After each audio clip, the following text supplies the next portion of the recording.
of hit on a little bit the work I did for the SAVE infrastructure bill. We need to be able to make smart investments in technology and upgrades to our buildings. So I was a leader in the Iowa House on making sure we got that bill, which secures the advanced vision for education. It's the penny tax through basically 2050. And it also does provide that property tax relief to taxpayers, which was an important priority for me and really everyone in the legislature. I filed a bill that helped to make our schools safer by holding bad actors accountable. They actually are required now to report to the Board of Educational Examiners within 30 days if they've taken action against a bad actor in schools. So as a parent, I want our community to know I'm looking out for their students. I'm looking out for staff too, to make sure that they're protected, but we need to have safe schools so our kids can be educated and have the tools to be the best Iowans and enter the workforce prepared and ready to go. I've done a lot of work on workforce. My husband, as I mentioned, is a small business owner, so these issues are absolutely personal to me as well. And I think this year, to say the least, it's probably an understatement to say that it's been challenging with what we've faced with COVID-19 as the business community, and then also with the derecho in Linn County. And so those issues are not lost on me. We took action and passed the COVID-19 liability protection bill earlier this year. That actually, unfortunately, it passed on party lines. It was a Republican-led bill to protect our businesses and nonprofits from frivolous lawsuits dealing with the pandemic so that people could get back open again. I don't understand why it was a partisan bill. We want to protect the good guys who do it right, but we also want to make sure that the bad actors don't get a pass. And that's what that bill did. So I'm proud to have supported that to support our business community so they can get back open again and serve their communities and provide those services to our communities as well. I worked on some second chance legislation to provide liability coverage to businesses who wanted to hire someone to give them a second chance. I feel very passionately that sometimes people make a bad mistake and they need a second chance to get back into the workforce. About 6 months ago, our unemployment rate here in Iowa was, I think it was 2.2% or 2.3%. And I do believe we'll get there again. We're already seeing that unemployment rate tick down. And so I look forward to a time again where we have jobs in search of people, not the other way around. And I think we're going to be back there again, but I think everybody deserves a second chance so we can make sure that we get people into plumbing and HVAC trades, for example, or an employer can hire someone and put them in a job that maybe was unrelated to what they were convicted of. So I'm proud to have supported that bill that is now law. I also supported several reforms to the workers' compensation plans here in the state of Iowa. They were unbalanced, and so the corrections we made, number one, were to for medical care and replacement income due to injury on the job. Employers need predictable insurance costs, and we've seen those costs come down while still ensuring employees get the care that they need for injuries they receive on the job. And then we also, in the most recent General Assembly, had to clarify, basically to correct a bad court decision is the way we saw it, but it was really unfriendly to businesses and really kind of just opened the door for more frivolous lawsuits for slip and fall injury type situations. So unexplained falls from a level surface are not considered work comp claims. And so I'm proud to have supported that bill as well. And then Doug, you mentioned it in my bio as well, but I supported the largest tax cut in Iowa's history. I'm proud of what that did to help our business community, but also to help Iowa working families. That really was targeted at those making $25,000 to $75,000 a year. So young professionals who are just up and coming and getting that first job, that should help them to keep more of their hard-earned money. But it also really focused on listening to the needs of our business community, QBI deductions, 179 expensing, and then lowering the corporate tax rate as well. That kicks in here in 2021 tax year. But we did so in a responsible manner, triggers, so that if the revenue is not growing at the same rate, which seeing what we're experiencing this year with the challenges to our growth in this state, I think that was absolutely the smart way to do it. So we didn't overspend and still are able to return money to taxpayers. So I'm proud of that bill. Also this year, we passed occupational licensing reform. We want to make it easy for people to work here, especially if we're trying to get them to come here from another state. And so we've made it easier to do that. If you have experience in another state, you've gotten a license there, you've put in the educational requirements, we want to make it easier for you to get a job here in the state of Iowa. And so we supported that this year. I've also done work to protect Iowa's most vulnerable. That was a passion of mine. I served on the Judiciary Committee, and we needed to make some reforms to our guardianship and conservatorship laws here in the state of Iowa.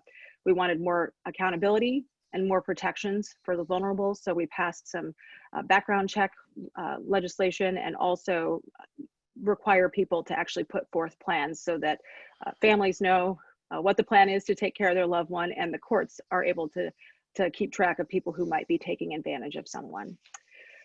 I also worked hard to hold the line on spending, and I'm a firm believer that we need to respect the taxpayers of this great state. They pay my salary as a state representative, and they keep our government functioning. And so I held the line on some spending. I know many people had lobbied me on things over the past couple of years, and sometimes the answer had to be no, because it didn't make sense for our budget. And I think having smart leadership as in regards to the budget process is what has put our state in a position to be able to handle and weather not only a pandemic, but clearly we're going to have some challenges going forward with the derecho as well, and economic impact there. So I think a conservative approach to budgeting has put our state, and I think it's CSG Midwest, or CSG, Council of State Governments, rated Iowa as the #1 state to be able to handle and weather a pandemic like what we're experiencing.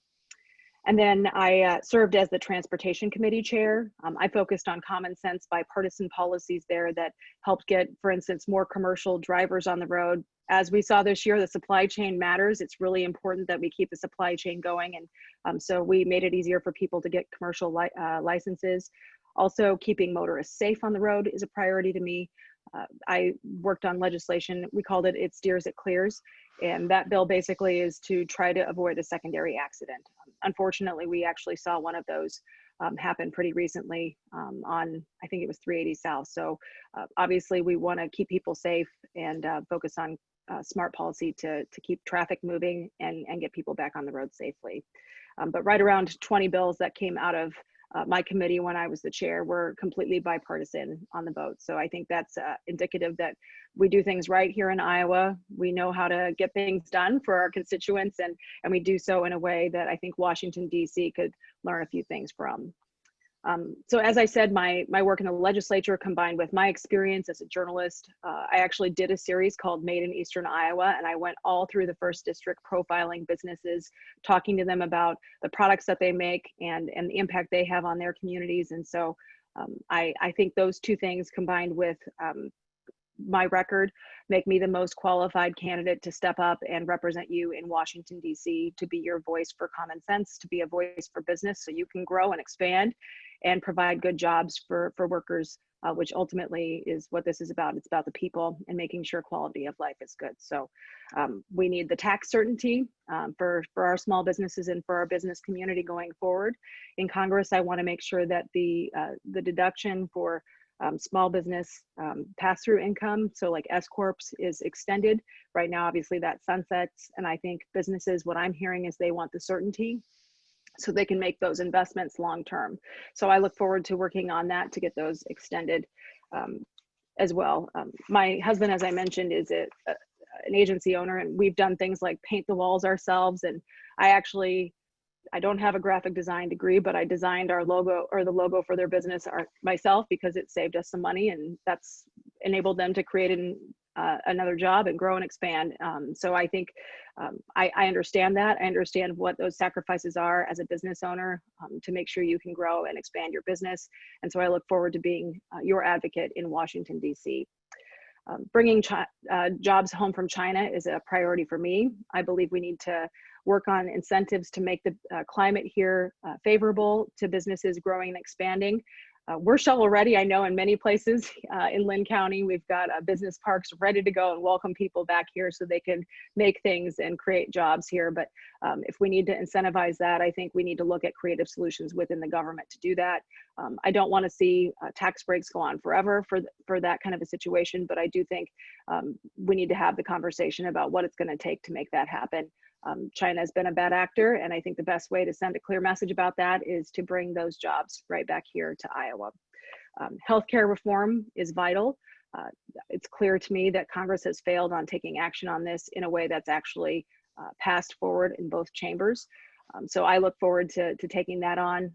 I know what it's like to experience a dramatic increase in your healthcare expenses. Many businesses I've talked to have weathered that and absorbed that cost themselves for several years, but it is growing at a pace that's outpacing what people are making. And unfortunately, many businesses I'm hearing from, and I look forward to your questions on it as well, but many people I'm hearing from have said that now they're going to have to start making the hard decision of, do they pass more of that cost on to their employees? I get it. I understand that's a challenging situation, and I look forward to working on that, reducing administrative cost through process reform. I think that's something I've started work on here in Iowa. I look forward to continuing to work on that in Washington. And then the immigration issue, I think, is important. I referenced our low unemployment number about 6 months ago. I think we'll get there again. And what I was hearing from many employers in my district and throughout Lynn County was that we needed reform for our H-1B visa program.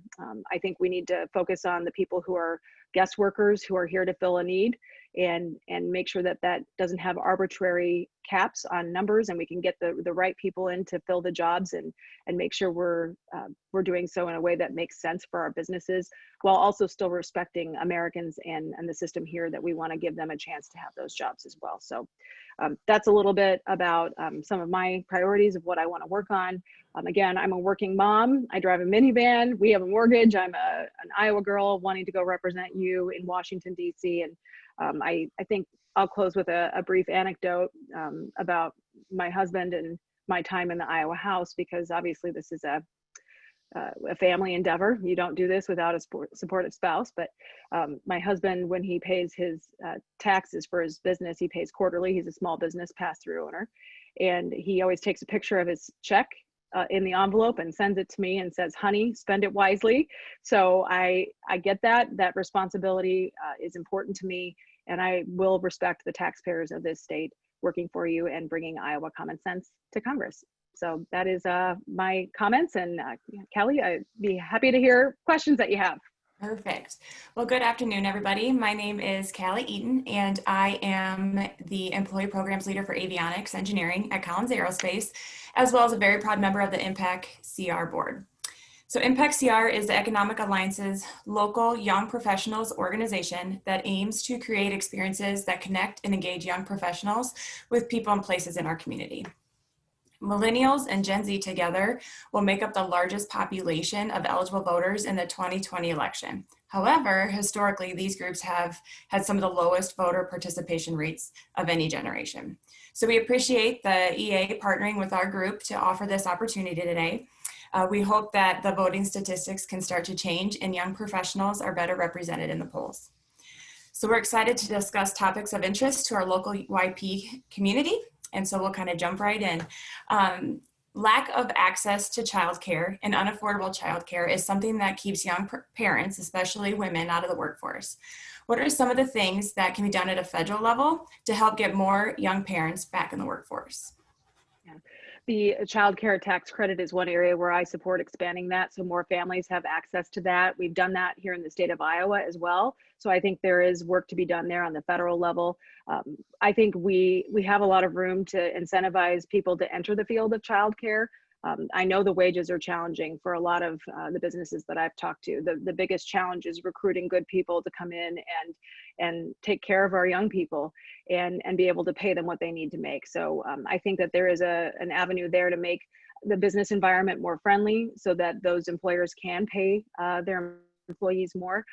I am sensitive to the childcare issue. Mine are 7 and 9 now, but I think at the highest, I was paying close to $20,000 a year for them to go to a daycare center.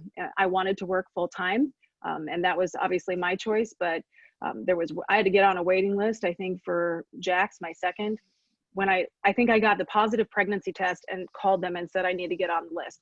So I know that the access is a challenge, but I think absolutely making sure that we expand the child care tax credit and then provide some incentives to people who want to enter the child care field. That's where I would like to focus. Thank you. Next question. Many young professionals carry student debt that causes them to put other life milestones on hold, such as getting married, buying a house, having children, starting businesses, etc.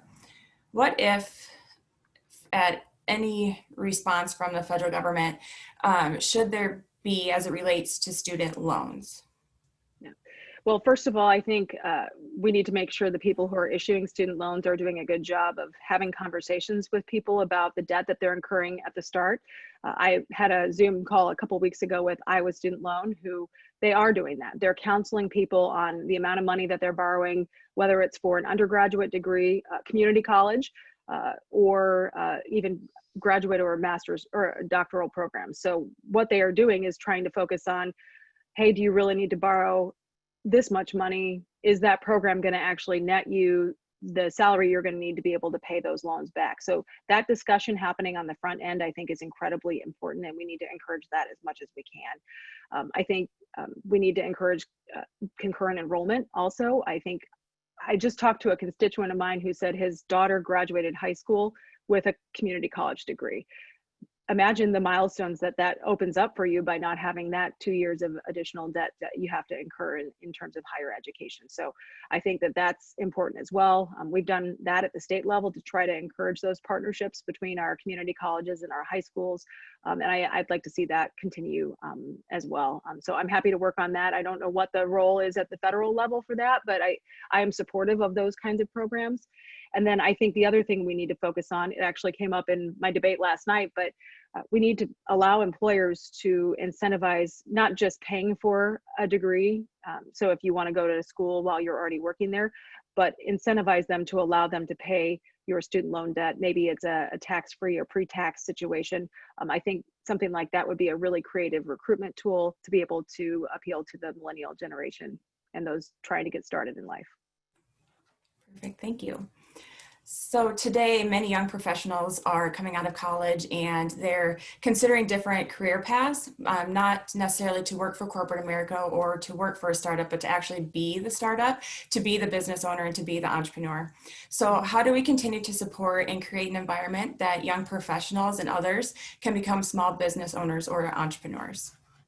Well, I think some of the policies I talked about, good, sound tax policy so that it is a favorable environment for you to be able to do that. Access to capital is important. So working with our banks and our credit unions to make sure that they're supporting small businesses and startups so they can get the capital that they need to be able to launch their businesses.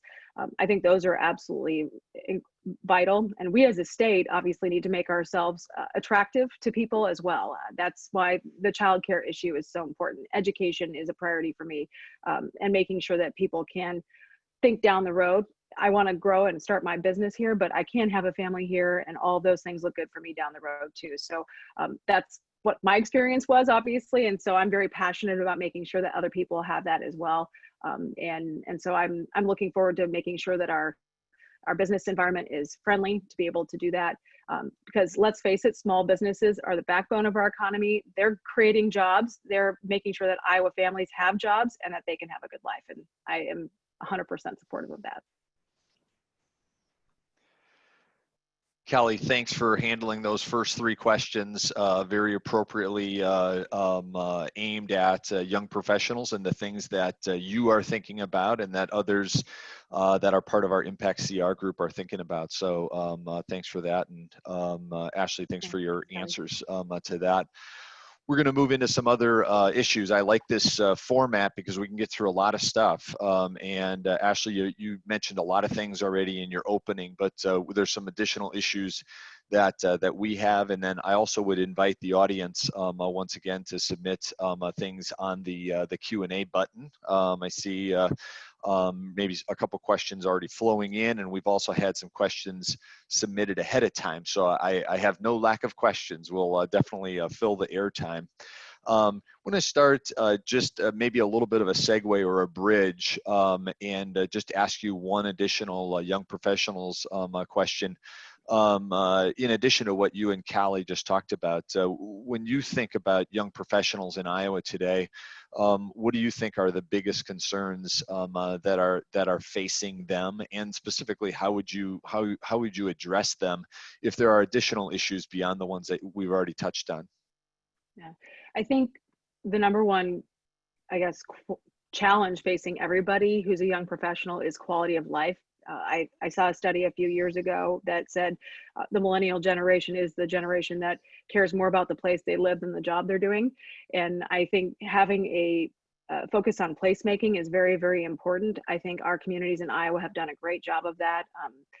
Medco, I think I saw Nick on. Medco's done a great job of creating a space that people want to live, work, and play in. I'm proud to be a Marionite for that reason, and I think we're serving as a model for how other places can do it. So continuing to support programs that make investments in those community projects, so that our cities are places that people want to go. That's how I would like to continue to work on those issues. So focusing on supporting grants, I've written a number of letters to support those projects so they can access CAT grant funding, historical preservation dollars, all of those things to make sure our communities are places where people want to be. And so that's where I see my role being. Thank you. So, another bipartisan issue that gets an awful lot of talk, but we haven't ever gotten one done, is infrastructure. You hear Republicans talk about an infrastructure bill. You hear Democrats talk about an infrastructure bill. The administration has talked about it. Congress has talked about it. Certainly here in Eastern Iowa, when we think about economic growth, interstates and bridges, airports and rail, all of those kind of things are really critical to us. And then as we work through COVID and derecho and are on these virtual calls, the thing that's become ever more apparent is the need for broadband investment. I'd put all of those things in the category of infrastructure investment. Do you support getting something done on a massive infrastructure bill? Not to let you off easy on the more difficult question, but if yes, how do we pay for it? Absolutely. This actually came up in our forum last night as well, Doug. So you're hitting on an issue that's obviously important to a lot of Iowans. We have seen a good investment in Iowa in infrastructure. We're seeing expansion projects on Interstate 380 right now, Highway 30, and many other areas outside of the first district as well. Those projects are moving forward because we've taken the initiative here in this state to support infrastructure.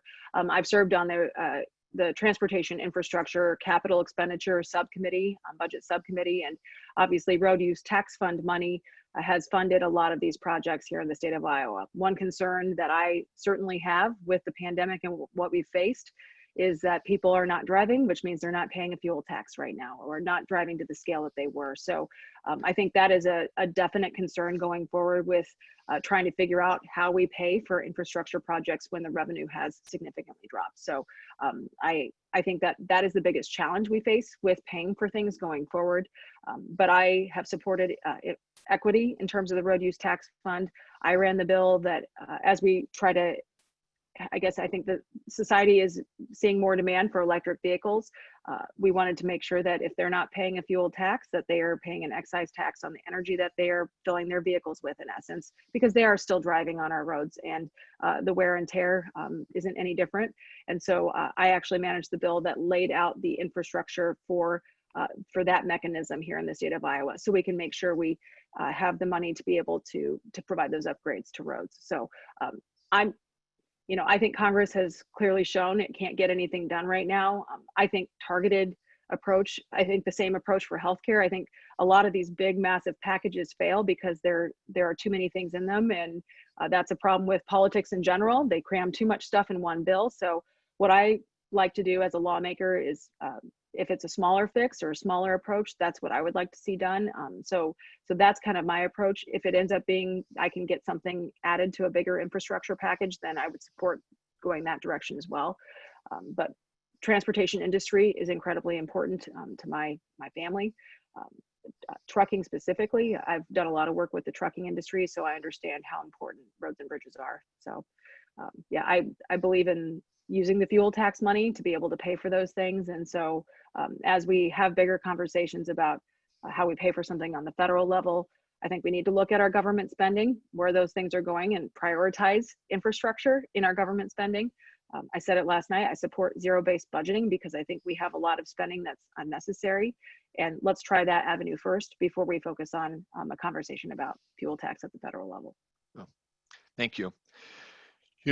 the Economic Alliance has been pretty transparent and pretty involved in a variety of immigration policies. And frankly, we've been at odds with the Trump administration on a number of things related to immigration. You touched on a little bit of that in your opening comments, but I want to dive a little bit deeper into that.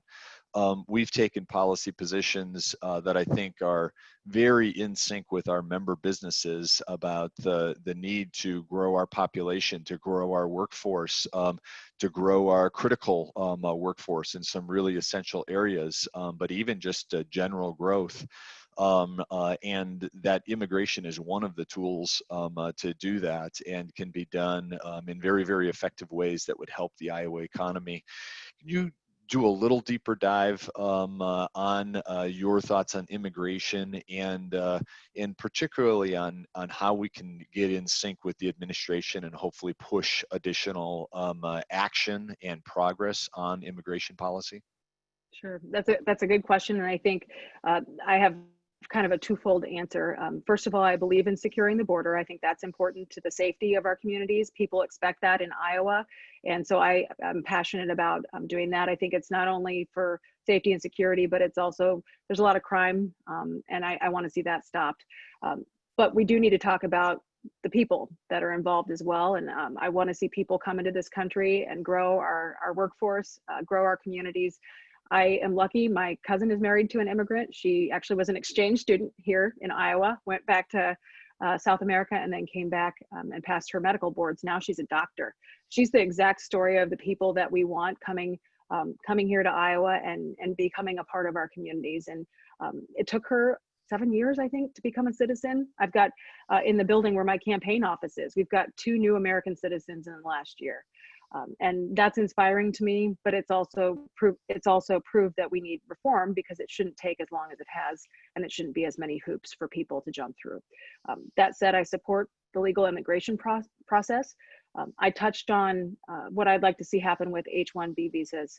Arbitrary caps, I'd like to see those eliminated. But I think where the federal government, and where I think my experience at the state level will help in this conversation, is we need to be focused on the pipeline and getting people where they need to be based upon the needs of those communities and those states. So whether or not it's a worker clearinghouse, obviously we have great job sites to be able to tell what our needs are. We have great dialogue with our employers to be able to hear what their needs are.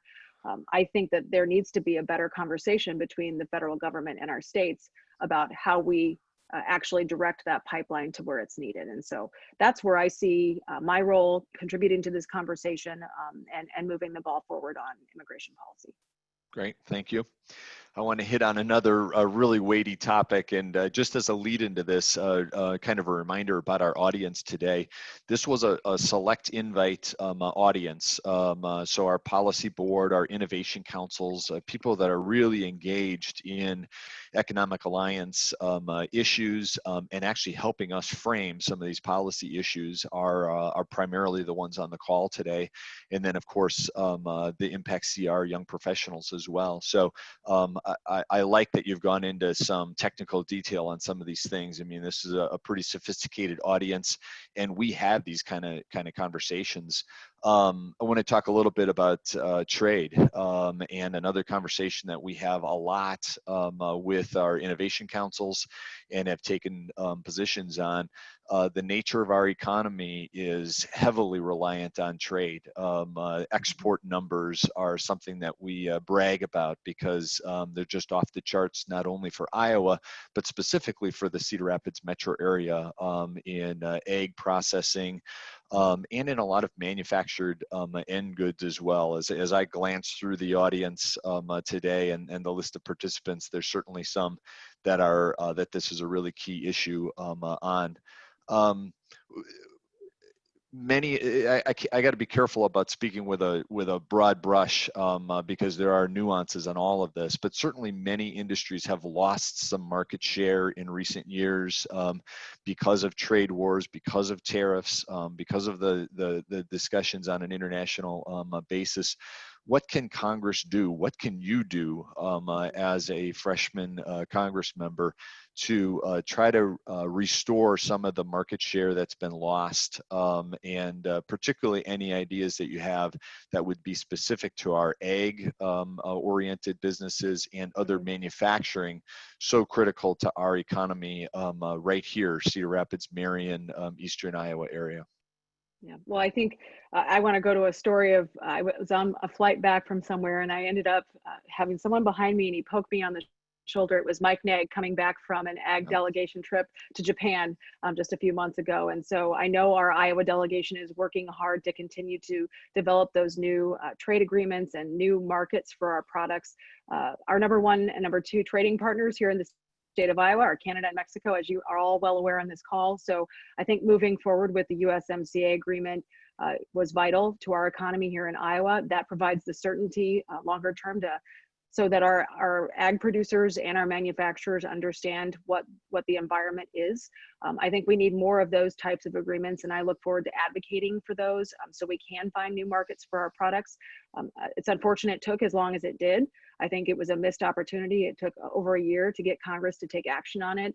I would have signaled my support for that on day one because I believe in letting those markets do their job. I don't know what the opportunity lost was, and it's unfortunate that we had that and then pile on the pandemic on top of that, and then now a derecho. So I think it's been absolutely challenging for our businesses. So I signal my support for continuing to develop trade deals. I know the tariffs have been painful for many, many businesses, and that's not lost on me. But we also need to make sure that we are showing the world that our products need to go to market and we need to get a fair deal for those. And China has been a bad actor for years.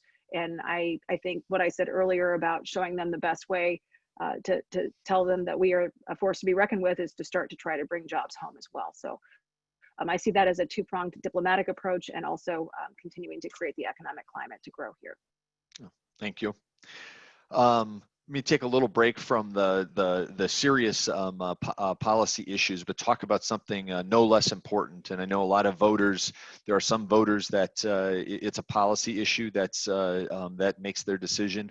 For some, it's it's maybe more about working style and things like that. And I want to just touch on partisanship. I opened the forum talking about our civility plank in our principles that we talk a lot about. There's certainly nobody can deny that there's a lot of partisanship in Washington, D.C. How can you make a difference, and can you commit to us and this audience today that you will work in a bipartisan manner if you should have the opportunity to go to Washington? Yeah, absolutely. It's about relationship building, and that's what I think the breakdown has been in Washington. Some of that's a leadership problem as well in both chambers, both in the Senate and the House. I believe that you have longstanding relationships where people maybe have preconceived opinions of each other, and that can get in the way of moving things forward. And so I think taking the higher road and showing grace in those situations is very important. That's what I've done here in Iowa. You talk about, encouraging civility in politics. I've done a forum with Senator Mathis, who is the senator who I share the district with, obviously, as the representative, in a bipartisan way. And we both took questions where people were able to just ask what was on their mind. And I think that's what we need more of. That kind of action where people are willing to come together on the issues that they do agree on. I know that there are issues that we don't agree on, but I have always shown that I can prioritize the ones that we do. And I've done that in the Iowa House, and that's how I will operate going forward in Congress. Oh. Ashley, here's a question from somebody, and it's really well written, so I'm just going to read it verbatim. Many of the economic issues that we face in Iowa are also issues based in systemic racism. You've shared with us your support for access to capital for small business owners, but Black business owners are systemically blocked from accessing that capital. How would you work to change that? Well, I think it's about being willing to step up and have those conversations. We've done that here in the state of Iowa. We were actually the leader on taking action after the incident that happened with George Floyd, and trying to address police unrest in our communities, police and public unrest in our communities. We took action on that in our legislative session in June. And so I'm willing to come to the table on that and advocate to make sure that everyone has access to the Capitol that they need. I think making sure people are aware of their implicit biases, so that it might be a small thing, but I think making sure everybody understands everybody has something in their past that can inform the way they think now, and just having a better understanding of that is something I absolutely support. So I'll continue to be an advocate for that. I'm ready to go to bat for whether or not it's small business loans or just having a conversation with our lending community, so that they do understand that this is a concern and certainly a perception. Perception can be reality, as we all know. And so I look forward to flipping the script on that and changing the way we talk about this issue. Ashley, there are elected officials that often take kind of a symbolic opportunity related to the first bill that they file, and it can be something meaningful or something that you want to really send a message that it's important to you. I don't know if you've thought about this or not, but I want to ask you. Maybe it's something we've already touched on. Maybe it's not. What would be the issue of the first bill that you file, if that's something that you've given some thought to? The small business tax exemption that's through 2025 right now. I would like to see that be the first thing I take action on, so that I can make it very clear that's exactly who I'm standing up for, because those are the people who are creating the jobs that can help Iowans grow and prosper. And so that, to me, sends a pretty good signal about what my priorities are in Washington. Oh, okay, great. I want to give you an opportunity here, keeping our civility plank in mind, because I've gotten in trouble when I've asked this question before. But I do think it's important, in all seriousness, for voters, for those participants on the call here today, to give you a chance to draw distinctions between you and your opponent. Because certainly you'll agree on some things, and we'll ask some of these same questions to your opponent, and maybe some of those answers will be similar. But among issues we've talked about today, or maybe something else that you'd like to illuminate, what really sets you apart and makes you different than your opponent? Yeah, I think number one, it's my life experience and my context that I have to draw from. It's very different. I believe in supporting our communities, and I've been an active community volunteer. I've had a private sector career. I'm not a career politician. I had 10 years, as I said, in the journalism field before I got into politics. And I firmly believe Washington has too many people who have only worked for government, and that's the problem. And so that's why I think that is a very clear distinction between me and my opponent, that I want people to understand that I'm willing to stand up for taxpayers. I've done that in the Iowa House. It's not just lip service. And so I think that is the key distinct difference. I will draw from that context. I have a constituent advisory committee that I've used as a state representative. I'm building out coalitions to make sure that I have the valued input. Many of you on this call, I call regularly to ask you for your input, and I encourage you to continue to do that going forward, because people in Washington need to remember who they work for, and I will never forget who I work for. Oh, thank you. Back to a policy issue. It's a spending question, really. And let me just share these numbers for the folks on the call as well. I mean, this has been big news, and probably most people are aware, but it's interesting when you read it. Congressional Budget Office just released a report that projects a federal budget deficit of $3.3 trillion in 2020, more than triple the shortfall that was recorded just last year. Obviously, a lot of that's due to the stimulus bills, which we supported, and definitely brought a lot of help to small businesses. A lot of things that had to be done to combat the economic disruption caused by the coronavirus pandemic. The report also noted that the federal debt held by the public is projected to rise to 107% of GDP by 2023. That number would be the highest in the nation's history. What can we do so we don't face what Greece and other poorly managed countries have faced when you start looking at spending and debt level numbers like that. What can be done? What can you share about that? Well, I think it's pretty slap in the face when your credit rating is downgraded. I think that's exactly what's a problem with Washington spending, and it's preceded these aid packages that you talk about. I do know that the PPP was absolutely vital to a number of our employers in our community who were able to keep people in their jobs because of that. And I looked at that almost as a tax refund for those businesses who had paid taxes for years, and now they're getting some back to help keep themselves afloat. So that's kind of the way I chose to look at that package that provided that relief. Going forward, we need to make sure that we are targeting any additional packages because spending is a problem on places that money actually is needed, not just blanket throwing money at a problem. I think that's federal government's problem in general. I support zero-based budgeting because I think everybody should have to make a justified case for what they need for their budgets. The only way we're going to control government spending is to actually have the oversight necessary on what taxpayer dollars are going out.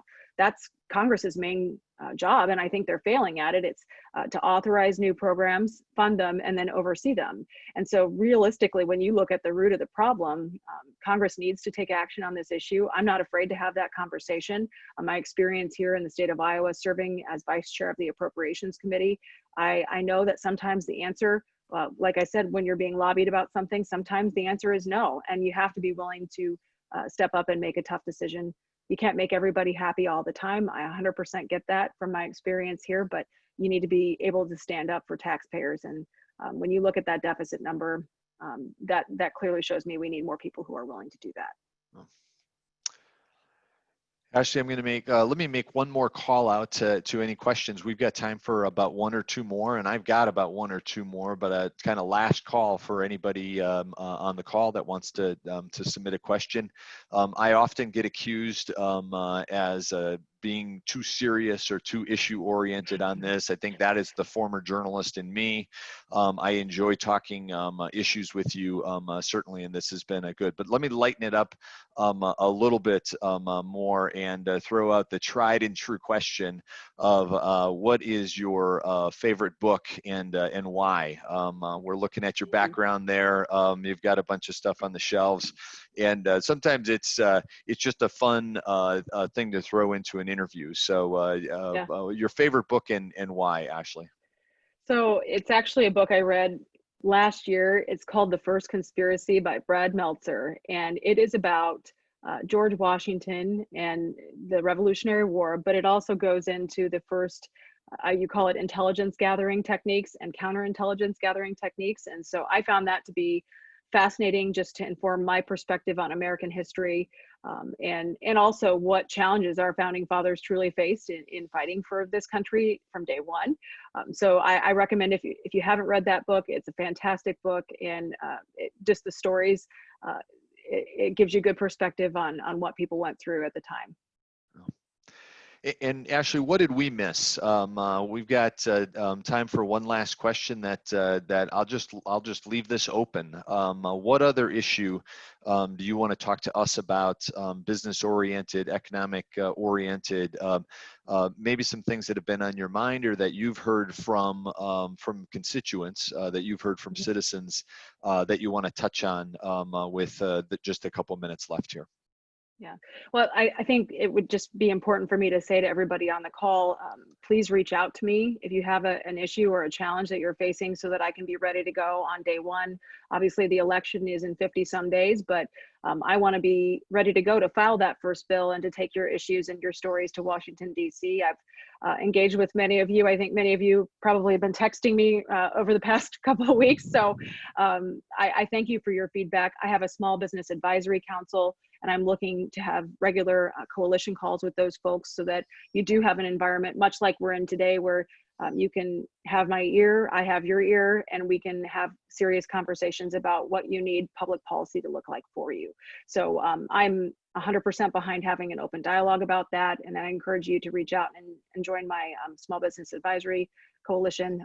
And if you're a big business, I would love to talk to you as well, but I'm trying to focus that on small business. But obviously, I have a good relationship with the community here, and I look forward to continuing that. So that would be kind of my closing, is just feel free to reach out to me on any issue. I'm open to having a conversation with you. And to that end, thank you for making us a priority today. You didn't have to do this. Not all candidates are as forthcoming, I think, with forums like this. It certainly was valuable for us. And we're proud to have gotten both of the congressional and both of the Senate candidates to do forums. But you kicked it off here for us today. To folks on the call, thank you for taking your role as an elector very seriously. This is an important election. They all are, but for some reason, this always seems like the most important election whenever we come upon another one. So thank you for taking this seriously. We did record the session today. We're going to record the other 3 as well. So when all 4 of the forums are done, we'll post all of those, and people can keep an eye out for that. Economic Alliance will communicate about that. And then if you want to share this information with others, or there's something that you want to go back and review again, you can do that. Keep an eye out again also for the time and logistics about our next candidate forum coming up here quickly. Remember to vote. And Ashley, again, thank you so much. Callie, thank you for the participation of Impact CR, and to all of us who joined today. I really appreciate it. We'll sign off. Thanks. Thank you. Bye-bye.